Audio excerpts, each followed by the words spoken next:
What's up, everybody? This is the Dogs HQ pregame show. Georgia is taking on Vanderbilt in Nashville. And listen, folks, we are coming to you the night before this time because if we were coming to you on game day, we'd only have like a couple of hours before the game actually starts because this is going to be 11 a.m. local kickoff, 12 p.m. East, 12 p.m. Eastern.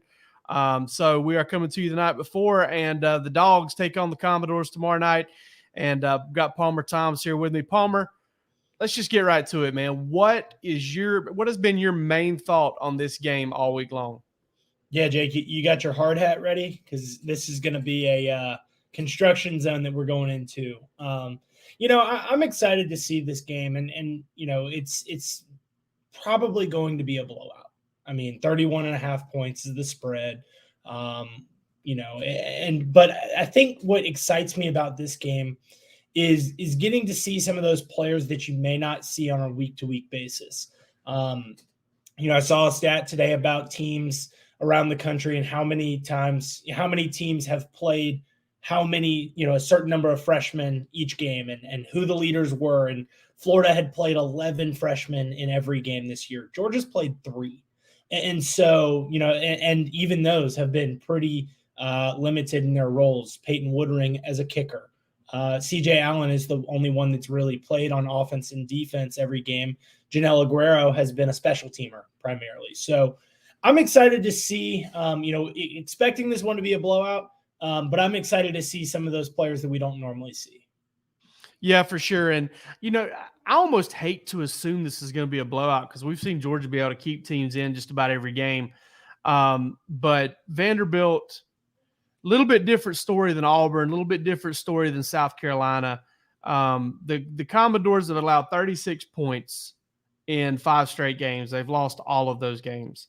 This is a team that, listen, they're trying to build a roster. They're trying to get something going. We know how astronomically hard that could be at Vanderbilt. And ultimately, they're fighting the whole battle of losing a guy or two every year. I mean, Georgia played against one of the best running backs it's going to face last week. That guy was at Vanderbilt the year before, Ray Davis. So it's really tough on the Commodores. Let's look at Georgia's injury situation, Palmer, where it just gets better and better seemingly every week. I was looking at it today and I was like, man, this is so much shorter than it was 3 or 4 weeks ago. And right now you're really looking at the guys who are definitely out for this game, kind of being the biggest injury concerns. The only guy that's kind of in that doubtful, questionable category is really EJ Lightsey. We don't really know when he's going to be, kind of back to where, he can play. But you got Amarius Mims, who's not going to play in this game. You got Tyron Ingram-Dawkins, who's not going to play in this game. And then you've also got Roderick Robinson, who, for all indications, he's not going to play in this game. Is that right? Yeah, Kirby said that he's doubtful this week, continuing to, work back from that ankle injury that he suffered against South Carolina. Had 1 carry in that game. I believe it was the first play of the second half and, ends up just suffering a sprained ankle. And so, with that running back room, while they have continued to get healthier and healthier, getting Dejan Edwards and Kendall Milton back, losing Roderick Robinson, who, look, he wasn't going to be your workhorse. He wasn't going to be your number 1 or number 2. And really with Dylan Bell in there as well, he's probably not going to be your number 3. But, certainly one that is, worth noting. Kirby did note that he is, getting back to weight bearing, dry land running. I think, Jake, you noted it, that he's got a real shot to get back for that Florida game after the bye week. Bye week comes at a perfect time for him. Comes at a perfect time for Georgia in general because, man, if they can get through this game unscathed, you got a chance to get him. You got a chance to get Mims back for Florida. And then, maybe Tyron Ingram-Dawkins is looking at maybe something like Ole Miss or Tennessee, getting back. It sounds like it's a little bit pie in the sky to maybe think about getting him back from Missouri, which I believe Missouri will be the first game after Florida. Is that right? Yep. Yeah. So, and Kirby told us earlier this week that Tyron has been shut down for a while. The plan is starting next week is for him to get back on, get back to weight bearing stuff. So you're probably looking at a week or at least 2 of that. before he's able to start practicing. Maybe they can start getting him back on the practice field prior to Ole Miss. I would say a good chance that he can be back by, Tennessee, which, honestly, Georgia may really, really need him to come in and give them, 5, 8, 10 snaps in that game. And, if this team does what we think it can do and it can get to the SEC championship game undefeated, or really not, or even with a loss, getting him back, I think would be a big key, because I think it's been so long, so much time has passed that we've forgotten this guy had a really good spring and, and just didn't really get a chance to get it going with camp because he never was completely healthy. Is there anything else on the injury front that we should be keeping an eye on, anything lingering around? No, I mean, I look at David Daniel-Sisavon, who missed last week's game against Kentucky with an illness. That's a guy that, again, kind of like what I was saying with Roderick Robinson, not necessarily your starter there, but in that rotation, in that mix in the secondary when they want to go dime package or whatever there. So getting him back certainly helps. Looks like he'll be able to go. And Marvin Jones Jr. Suffered a sprained ankle before that Kentucky game, was limited in his reps there. That was coming off of the game that he played the most this season against Auburn. So, he missed I think he missed the South Carolina game, may have been Ball State, one of those earlier home games there. I think it was it UAB? I can't remember. I honestly can't remember. Yeah. But it was one of those earlier home games that he missed, and that was due to an illness similar to what David Daniels' absence was for. This one, it's an ankle sprain. He played. He didn't play a ton as he continues to get back from that. Kirby said that he's looking better and better by the day. So he was able to give it a go. Wasn't able to practice midweek last week and was able to give it a go in pregame warmups, and they felt fine about him. But the longer removed that you get away from that, the better that he's going to be. And that's important for Georgia because that edge position, Kirby's talked about it this week with, getting into a little bit of the X's and O's thing here. They try to, force the run north or east-west because they don't want you running north-south on them. So that edge players, Chaz Chambliss, Marvin Jones Jr., both so important. And so having a healthier Marvin, certainly helps. 100%. And let's move to the key matchup here. And I'll go first. So I think we've all kind of gotten it into our heads at this point for Georgia football is that this is a throw to set up the run type of team. And I do not disagree with that. I think when Georgia almost every Saturday is going to do that, I don't think that's got to be the case this week. And the reason I say that is because Vanderbilt is a bad team against the run. I mean, period. They struggle against the run.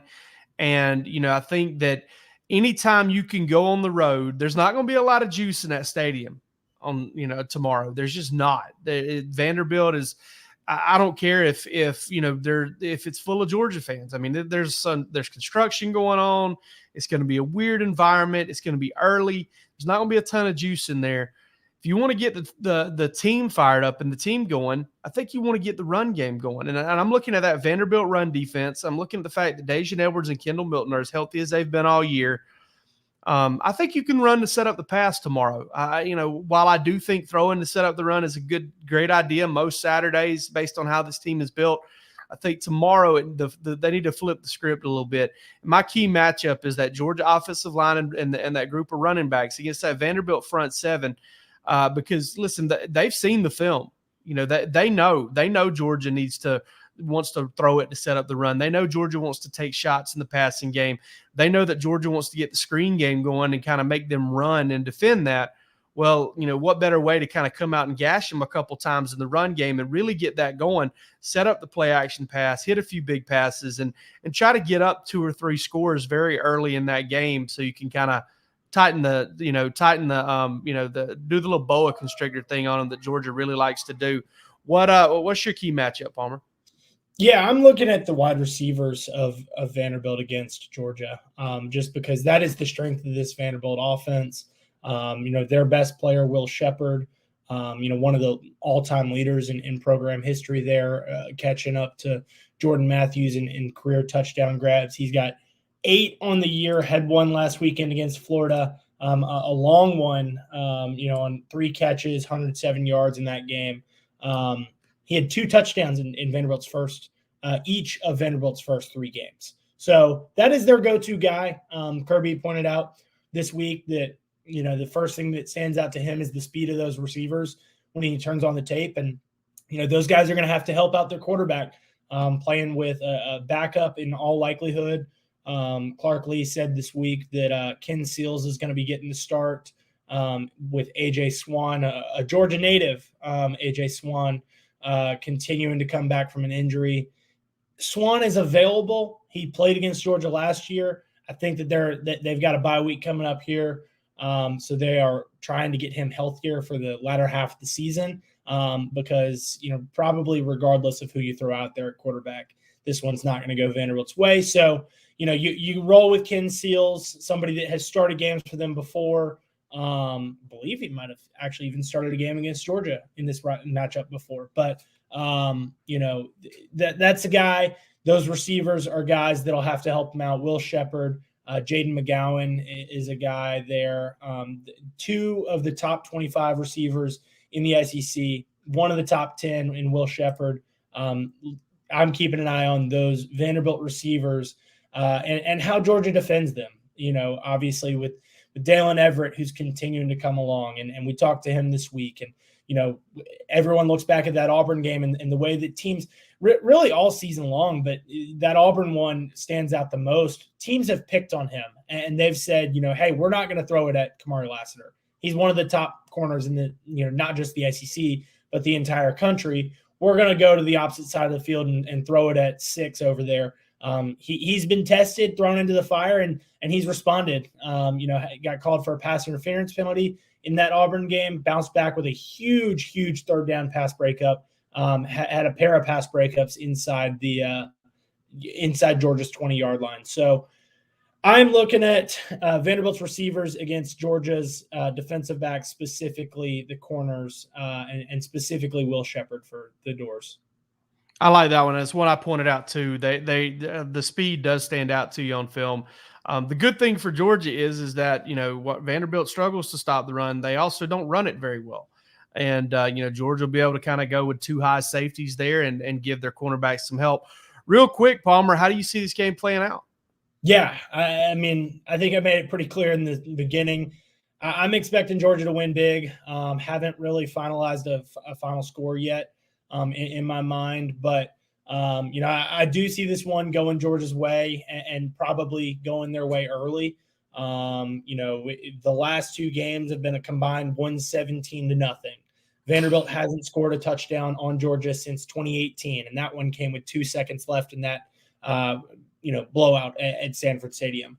I really do like Georgia's chances in this game. Again, that 31.5, I probably lean Georgia's going to cover that. And, so I like them big. And, I think that Georgia's going to have a chance to get some of those younger guys. I think the leash could be a little bit shorter for Georgia and those, starters. They get them out of there earlier in this one, knowing that they've got that bye coming up. Get those guys rested up because there is a big stretch of football to be played down the stretch, and a big opportunity to learn about what you've got in some of your younger players in a game like this. Yeah, a little bit of a springboard into the bye week where you can kind of have some fall camp style practices and get a lot of reps for those younger guys. I like Georgia to run away with this game. I think Vanderbilt's going to break that touchdown drought. I think they're good enough offensively to do that at some point during this game. I picked Georgia 45-10. And I agree with you. I think that getting those younger guys in is something Georgia's going to want to do. And listen, Georgia fans, do not get upset if Carson Beck throws it 26 times, maybe completes 20 of them for 265 yards and ends up getting the hook. Okay. Because this is one of those that, I think you've got to get the hell out of town. You get out of there as quickly as you can, as healthy as you can. Let those guys have Sunday and Monday off. And then you get back to it on Tuesday and you start preparing for the stretch run. But I like Georgia to get up and run away with this thing. All right, folks, Georgia and Vanderbilt tomorrow, 12 p.m. Eastern time on ESPN. And then, CBS. I'm sorry, it is CBS. I keep writing ESPN. That's bad. So yeah, don't read anything that I write. Just listen to Palmer. He knows more than I do most of the time. So yeah, Georgia and Vanderbilt on CBS, 12 o'clock.